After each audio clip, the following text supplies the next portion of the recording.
السلام عليكم كنا لابنو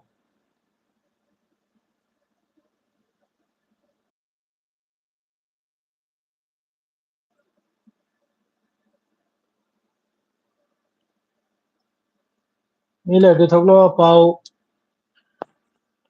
nungai bile pau tasilo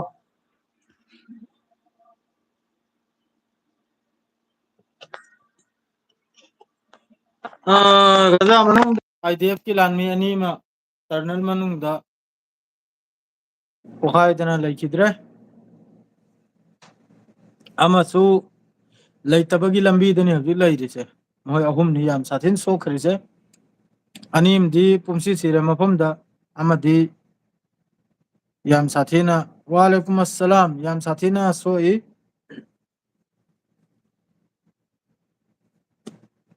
sidam na te moi sumi sirim ni soimni yam sathina moi gisu mi ahumda amanabu sathina dubu adusu matam ngaibugumbani da anim di mafamda adum leitre trap tawbani masi gaza manungi lanmi makaina trap tawraga building am khakki manungda tunnel am khakta tunnel dura changba kanda latna leirega remote number zani remote number sira pokhai bizani ani ma leitre ama su leitabagi kainamdani mai chak pagra mutatna loikreda aduna makoida kasu khoti hoibna te da football bai mai chak pagra loikre mai chak pakra loigra hojik tunnel manungda madre di haju lem kan nungai ta bai bu lak ahung gina gya da hojik 3 lakh ki nagya da hojik mi se amak kida sahit oibagi chance am leikra asine kari mong da bu aikoi gi chaningai thakningai se chaningai thakningai se suple leitre se ni loina blockade tawdana stock ta lerambadu su loin loire chaningai leitre hojik sidau se angang makai se angang makai si yamna sahit oibagi paw masi yam kana apil tawdar hon re gaza manung de gya thubada chaningai thakningai se si war crime ni haidna masi yam kana request tawri aduragi Netanyahu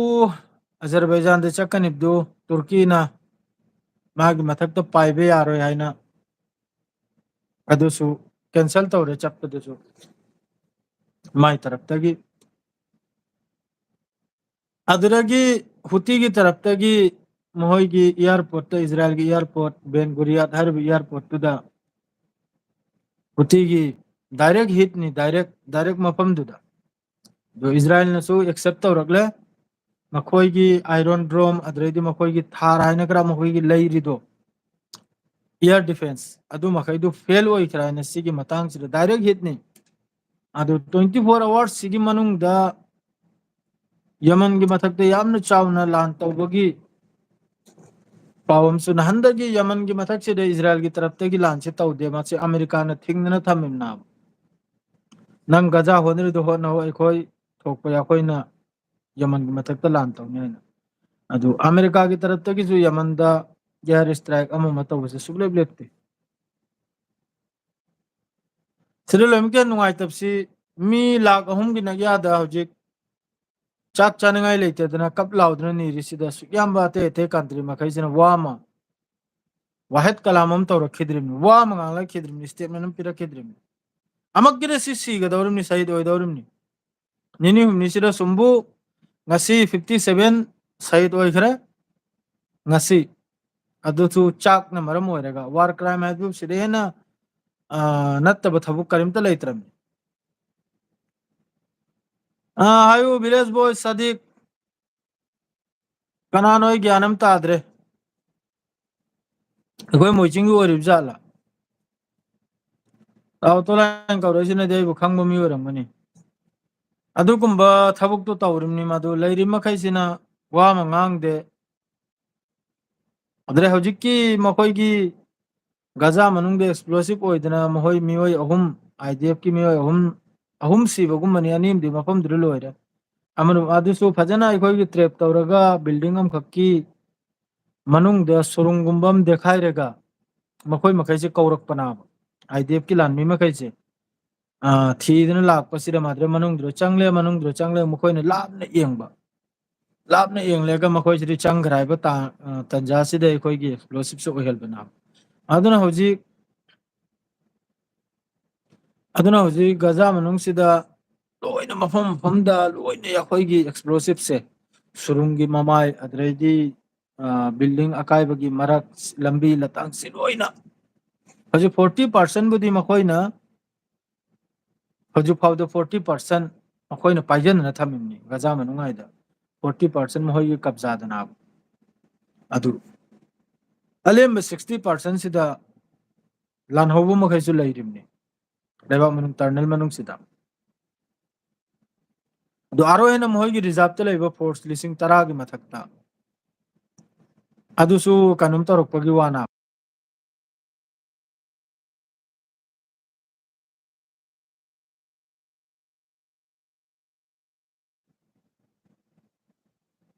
ground ꯑꯣꯄꯔꯦꯁꯟꯁꯦ ꯇꯧꯕꯒꯤ ꯑꯗꯨ ꯃꯣꯏ ꯀꯟꯅ ꯍꯣꯠꯅꯔꯦ ꯃꯁꯤꯗ ꯍꯧꯖꯤꯛ ꯌꯨꯔꯣꯞ ꯂꯣꯝꯗ ꯃꯥꯗꯩꯗꯤ ꯑꯃꯔꯣꯝꯗ ꯍꯧꯖꯤꯛ ꯂꯣꯏꯅ ꯀꯟꯅ ꯁ꯭ꯄꯦꯟꯁꯤꯅ ꯍꯧꯖꯤꯛ ꯈꯨꯠꯁꯨ ꯈꯨꯠꯂꯥꯏ ꯄꯤꯕꯁꯦ ꯇꯣꯛꯈ꯭ꯔꯦ ꯁ꯭ꯄꯦꯟꯅ ꯈꯨꯠꯁꯨ ꯈꯨꯠꯂꯥꯏ ꯄꯤꯗ꯭ꯔꯦ ꯃꯥꯗ꯭ꯔꯩꯗꯤ ꯃꯈꯥꯔꯣꯝꯗ ꯑꯃꯨꯛꯀ ꯂꯥꯛꯑꯒꯦ ꯏꯖꯔꯥꯏꯜꯒꯤꯗꯤ ꯄꯥꯎꯁꯤ ꯑꯁ꯭ꯋꯥꯏꯁꯤꯗ ꯍꯧꯖꯤꯛꯀꯤ ꯍꯨꯇꯤꯒꯤ ꯇꯔꯞꯇꯒꯤꯁꯨ ꯔꯦꯠ ꯁꯤꯗ ꯌꯥꯝ ꯀꯟꯅ ꯑꯩꯈꯣꯏꯒꯤ ꯃꯤꯁꯥꯏꯜꯒ ꯑꯦꯇꯦꯛ ꯇꯧꯕ ꯃꯥꯗ꯭ꯔꯦ ꯗ꯭ꯔꯣꯟꯒ ꯑꯦꯇꯦꯛ ꯇꯧꯕ ꯃꯈꯣꯏꯒꯤ ꯑꯃꯦꯔꯤꯀꯥꯒꯤ ꯃꯈꯣꯏꯒꯤ ꯂꯥꯟꯒꯤ ꯖꯍꯥꯖ ꯃꯈꯩꯗꯤ ꯌꯥꯝ ꯀꯟꯅ ꯇꯧꯔꯤ ꯑꯗꯨ ꯍꯧꯖꯤꯛ ꯄꯥꯎꯁꯤ ꯅꯥꯀꯜꯂꯝꯗ ꯑꯃꯨꯛꯀ ꯂꯥꯛꯑꯒꯦ ꯈꯔꯅꯤ ꯃꯃꯥꯡꯗ ꯄꯥꯎ ꯑꯃ ꯇꯥꯈꯤꯀꯣ ꯑꯩꯈꯣꯏꯒꯤ ꯀꯔꯤ ꯍꯥꯏꯅꯤ ꯑꯩꯈꯣꯏꯒꯤ ꯑꯁꯥꯝ ꯀꯁꯥꯔ ꯃꯗꯩꯗꯤ ꯃꯅꯤꯄꯨꯔ ꯑꯁꯤꯗ ꯄꯥꯀꯤꯁꯇꯥꯅꯤ ꯕꯪꯒ꯭ꯂꯥꯗꯦꯁꯤ ꯆꯪꯂꯛꯄꯒꯤ ꯋꯥꯁꯦ ꯑꯁꯤ ꯌꯥꯝ ꯅꯨꯡꯉꯥꯏꯇꯕ ꯋꯥꯐꯝꯅꯤꯀꯣ ꯁꯤꯒꯤꯁꯦ ꯃꯅꯤꯄꯨꯔ ꯂꯣꯝꯗ ꯍꯧꯖꯤꯛ ꯂꯥꯟ ꯇꯧꯔꯤꯁꯦ ꯅꯍꯤꯗꯤ ꯋꯥꯁꯤ ꯍꯧꯗꯣꯛꯀꯦꯅ ꯍꯟꯗꯛ ꯑꯩ ꯉꯥꯡꯗꯗꯅ ꯂꯩꯕꯅꯤ ꯑꯗꯨ ꯉꯥꯡꯗꯕ ꯌꯥꯗ꯭ꯔꯦ ꯃꯌꯥꯝ ꯈꯪꯍꯟꯗꯕ ꯌꯥꯗ꯭ꯔꯦ ꯃꯅꯤꯄꯨꯔꯗ ꯂꯥꯟ ꯍꯧꯔꯤꯁꯤ ꯀꯅꯥꯅ ꯍꯧꯔꯤꯕꯅꯣ ꯍꯥꯏꯕꯗ ꯕꯔꯃꯥꯔꯣꯝꯗꯒꯤ ꯆꯪꯂꯛꯑꯒ ꯃꯅꯤꯄꯨꯔꯗ ꯂꯥꯟꯁꯤ ꯍꯧꯕꯅ ꯍꯧꯖꯤꯛ ꯐꯥꯎꯕ ꯃꯅꯤꯄꯨꯔꯗ ꯂꯥꯟꯅꯤ ꯍꯧꯖꯤꯛꯁꯨ ꯂꯩꯔꯤꯁꯦ ꯕꯔꯃꯥꯔꯣꯝꯗꯒꯤ ꯈꯨꯠꯂꯥꯏ ꯄꯥꯏꯕꯤ ꯃꯈꯩ ꯆꯪꯂꯛꯂꯒ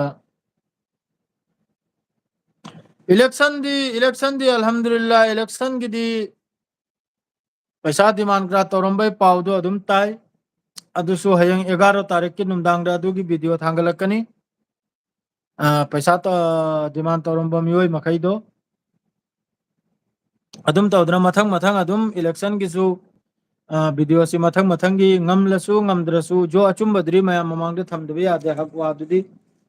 ꯁꯣꯏꯗꯃꯛꯀꯤ ꯊꯝꯂꯛꯀꯅꯤ ꯑꯗꯨꯗꯩꯗꯤ ꯐꯦꯁꯕꯨꯛ ꯄꯦꯖꯇ ꯈꯔ ꯑꯃꯁꯨ ꯀꯩꯅꯣꯝꯕꯨ ꯁꯞꯄꯣꯔꯠ ꯇꯧꯏ ꯍꯥꯏꯅ ꯌꯥꯝ ꯁꯥꯊꯤꯅ ꯁꯥꯎꯅꯤꯡꯕ ꯑꯃ ꯇꯧꯔꯤ ꯄꯥꯔꯇꯤ ꯑꯃꯕꯨ ꯁꯞꯄꯣꯔꯠ ꯇꯧꯋꯦꯅ ꯇꯧꯖꯅꯤ ꯃꯋꯥ ꯂꯧꯗꯦ ꯑꯩꯅ ꯍꯥꯏꯕꯤꯈ꯭ꯔꯦ ꯑꯟꯐꯣꯂꯣ ꯇꯧꯗꯅ ꯍꯦꯛꯇ ꯊꯣꯛꯈꯣ ꯆꯠꯄꯤꯈꯣ ꯍꯥꯏꯅ ꯌꯦꯡꯅꯤꯡꯗ꯭ꯔꯗꯤ ꯍꯥꯏꯅ ꯑꯗꯨꯒꯨꯝꯕꯗꯨꯅꯤ ꯑꯗꯨ ꯑꯩ ꯏꯁꯥꯒꯤ ꯃꯤꯗꯨ ꯁꯞꯄꯣꯔꯠ ꯇꯧꯗ꯭ꯔꯦ ꯀꯅꯥꯕꯨ ꯇꯧꯅꯤ ꯇꯧꯕ ꯇꯥꯕꯅꯤ ꯁꯣꯝꯗ ꯈꯦꯂꯥꯁꯨ ꯌꯦꯡꯉꯤ ꯑꯗꯨꯅꯅꯤ ꯋꯥꯁꯦ ꯒꯔꯝ ꯑꯣꯏꯔꯛꯇ꯭ꯔꯤꯁꯦ ꯋꯥ ꯒꯔꯝ ꯑꯣꯏꯔꯛꯀꯅꯤ ꯉꯥꯏꯍꯥꯛꯇꯪ ꯉꯥꯏꯈꯣ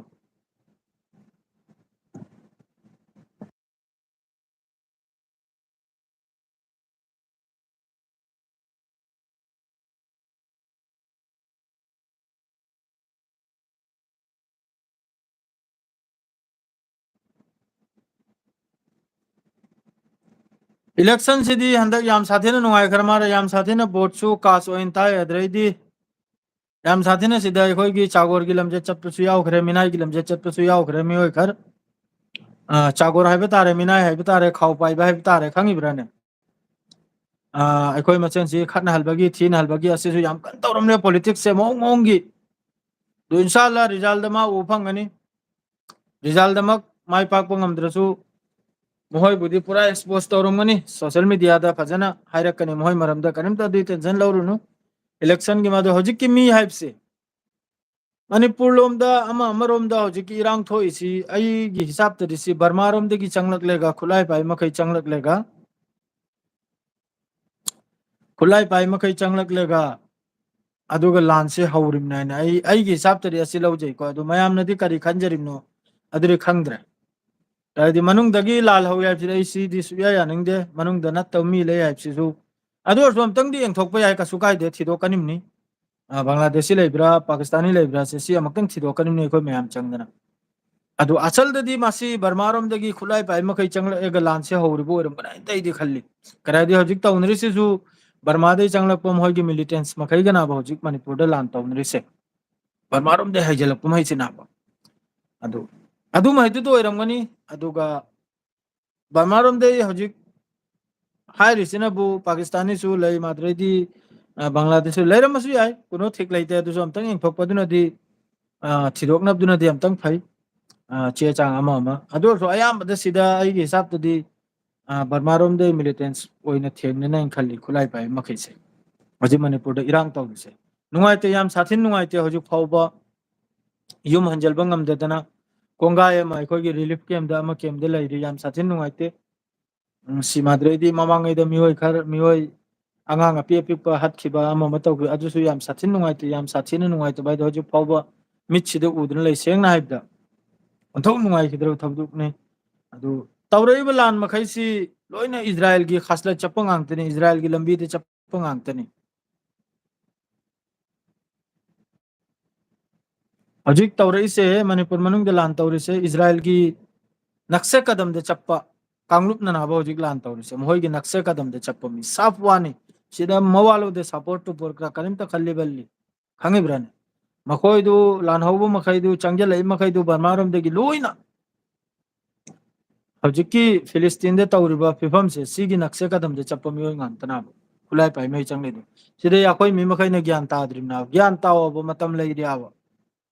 gyan tawa wachoi lon rega social media da ma post tawnre ka sukan ro ya मीन लाइव थोलपदा कॉपी उचल मेगा नंग तनी मी हरे का सुकान रे मोय कोक तु दने मोय की माइंड तु दने लम मुंजल बगी कनु मुंजल बगी कोक से अदुम यावदुन चलम ना अफबसु लेरमगनी सोयदमकी अफब सोयदमकी लेरमगनी अदोसु मोयने तौरो पॉलिटिक्स तो याम फतो पॉलिटिक्स ना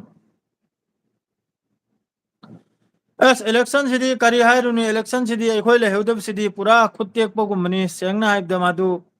अरे इंशाल्लाह अमंग नत्रे अमक्ति सोयदमकी थेंगननी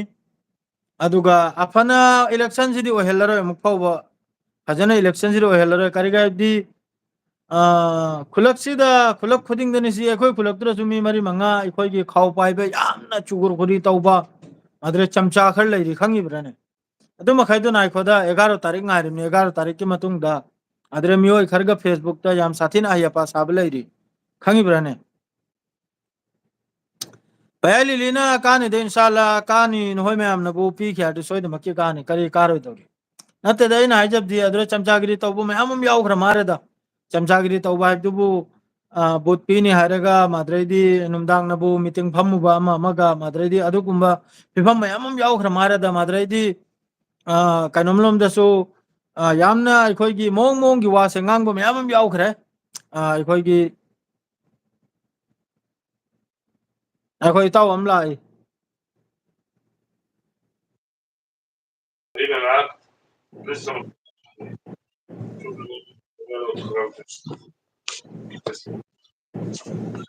ताद्रो काय करी होने नंगो हे पिने ना नंग इसाइरो धारे दो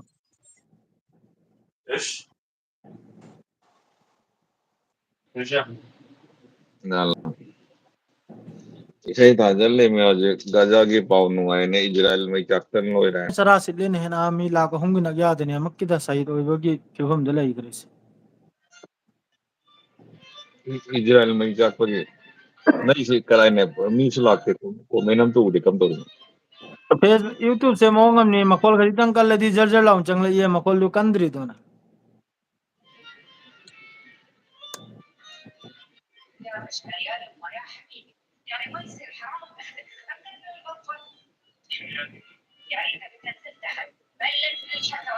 ये वीडियो से डिलीट तो लागी रहने वाखल दा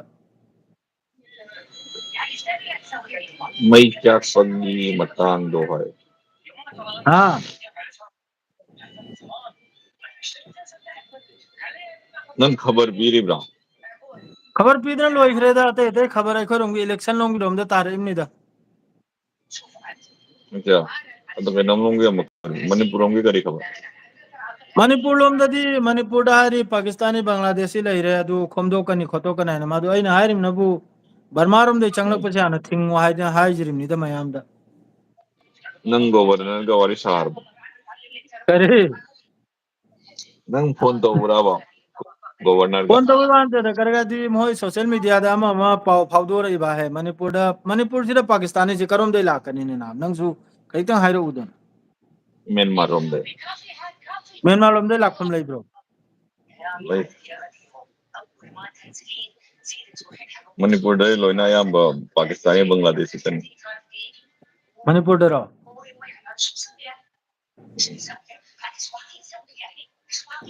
ꯃꯤ ꯀꯌꯥ ꯌꯦꯡꯉꯤ ꯅꯪ ꯌꯨꯇꯨꯕꯁꯦ ꯃꯤ ꯍꯧꯖꯤꯛꯇꯤ ꯃꯤ 10 ꯃꯔꯨꯝ ꯌꯦꯡꯉꯤ ꯅꯪ ꯍꯥꯏ 3000 ꯌꯦꯡꯉꯦ ꯑꯦ ꯌꯦꯡꯒꯗꯧꯔꯝ ꯅꯪ ꯑꯩ ꯌꯦꯡꯍꯟꯕ ꯃꯤ 3000 ꯌꯦꯡꯍꯟꯕꯒꯤꯁꯨ ꯀꯩꯅꯣꯝ ꯂꯩ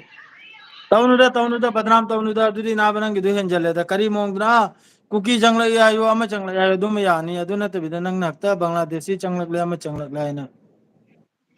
ꯀꯨꯀꯤꯗꯤ ꯆꯪꯉꯛꯇꯦ ꯀꯨꯀꯤ ꯏꯆꯤꯟ ꯏꯅꯥꯎꯅꯤ ꯍꯥ ꯀꯨꯀꯤ ꯃꯤ ꯆꯪꯉꯛꯇꯦ ꯀꯨꯀꯤ ꯍꯥꯟꯅꯗꯩ ꯂꯩꯔꯤ ꯀꯨꯀꯤ ꯏꯆꯤꯟ ꯏꯅꯥꯎꯅꯤ ꯍꯥꯏꯔꯤꯕ꯭ꯔꯣ ꯎꯝ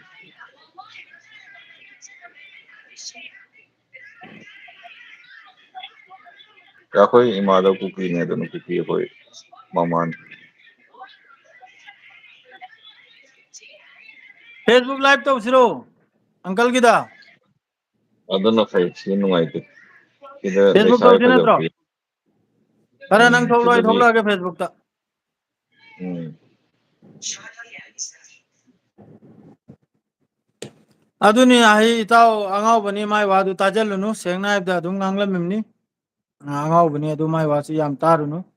ꯑꯗꯨ ꯏꯟꯁꯥ ꯑꯜꯂꯥ ꯃꯅꯤꯄꯨꯔꯗꯁꯨ ꯏꯪꯕ ꯁꯣꯏꯗꯅꯃꯛꯀꯤ ꯂꯥꯛꯀꯅꯤꯅ ꯍꯌꯦꯡ ꯅꯠꯇ꯭ꯔꯒ ꯍꯌꯦꯡ ꯁꯣꯏꯗꯅꯃꯛꯀꯤ ꯁꯣꯏꯗ꯭ꯔꯕꯅꯤ ꯑꯗꯨꯒ ꯍꯧꯖꯤꯛꯀꯤ ꯒꯖꯥꯒꯤꯁꯤꯁꯨ ꯃꯤ 3-4 ꯃꯤ 3ꯁꯤꯗꯤ ꯄꯨꯔꯥ ꯁꯤꯗꯤ ꯂꯣꯏꯔꯝꯅꯤ ꯑꯗꯨꯒ ꯂꯣꯏꯅꯃꯛ ꯍꯦꯟꯅ ꯏꯝꯄꯣꯔꯇꯦꯟ ꯍꯥꯏꯕ ꯍꯧꯖꯤꯛꯀꯤ ꯆꯥꯛꯁꯦ ꯌꯥꯝꯅ ꯏꯝꯄꯣꯔꯇꯦꯟꯅꯤ ꯃꯤ 3,00,000ꯒꯤ ꯅꯛꯌꯥꯗ ꯆꯥꯛꯁꯦ ꯑꯁꯤ ꯍꯧꯖꯤꯛꯀꯤ ꯆꯪꯂꯛꯂꯝꯃꯤꯗꯣ ꯑꯗꯨꯝ ꯑꯩꯈꯣꯏ ꯈꯪꯅꯕꯅꯦ ꯁ꯭ꯋꯥꯏꯁꯤꯗ ꯂꯩꯕ ꯑꯩꯈꯣꯏ ꯁꯣꯁꯤꯌꯦꯜ ꯃꯤꯗꯤꯌꯥꯗ ꯌꯥꯝꯅ ꯑꯦꯛꯇꯤꯚ ꯑꯣꯏꯕ ꯃꯤꯑꯣꯏ ꯑꯃ ꯅꯥꯕ ꯑꯗꯨ ꯀꯔꯤꯝꯇ ꯈꯟꯖꯤꯜꯂꯨꯅꯨ ꯃꯥꯅ ꯍꯥꯏꯔꯝꯃꯤꯗꯣ ꯑꯗꯨ ꯍꯧꯖꯤꯛ ꯍꯥꯏꯕꯨ ꯁꯤꯅꯤ ꯃꯈꯣꯏꯒꯤꯁꯨ ꯃꯤ ꯁꯤꯔꯦ ꯃꯥꯗ꯭ꯔꯦꯗꯤ ꯏꯖꯔꯥꯏꯜꯒꯤ ꯏꯌꯥꯔꯄꯣꯔꯠꯇꯁꯨ ꯍꯨꯇꯤꯒꯤ ꯇꯔꯞꯇꯒꯤ ꯏꯌꯥꯔ ꯏꯁꯇ꯭राꯏꯛ ꯑꯃ ꯁꯨꯝ ꯇꯧꯔꯦ ꯑꯗꯨꯅ ꯑꯩꯒꯤꯗꯤ ꯁ꯭ꯋꯥꯏꯁꯤꯗ ꯂꯣꯏꯁꯤꯜꯂꯒꯦ ꯃꯌꯥꯝ ꯁꯂꯥꯝ ꯑꯂꯩꯀꯨꯝ